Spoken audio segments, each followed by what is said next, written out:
you have. Not every homework assignment will seem completely relevant to your life right at this minute. And you won't necessarily succeed at everything the first time you try. That's okay. Some of the most successful people in the world are the ones who've had the most failures.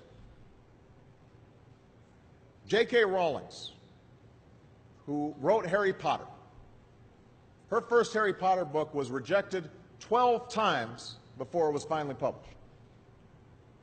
Michael Jordan was cut from his high school basketball team.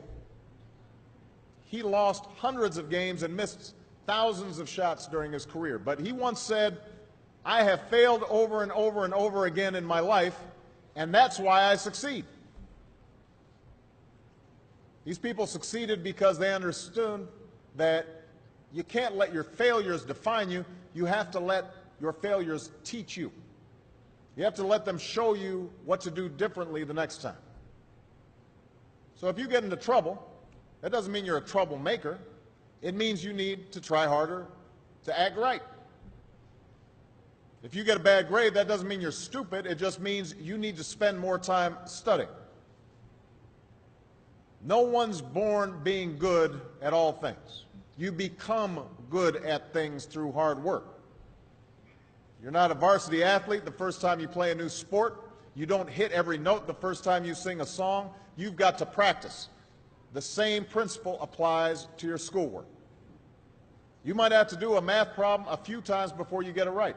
You might have to read something a few times before you understand it. You definitely have to do a few drafts of a paper before it's good enough to hand in. Don't be afraid to ask questions. Don't be afraid to ask for help when you need it. I do that every day. Asking for help isn't a sign of weakness, it's a sign of strength, because it shows you have the courage to admit when you don't know something, and that then allows you to learn something new. So find an adult that you trust, a parent, a grandparent, or a teacher, a coach, or a counselor, and ask them to help you stay on track to meet your goals. And even when you're struggling, even when you're discouraged, and you feel like other people have given up on you, don't ever give up on yourself. Because when you give up on yourself, you give up on your country.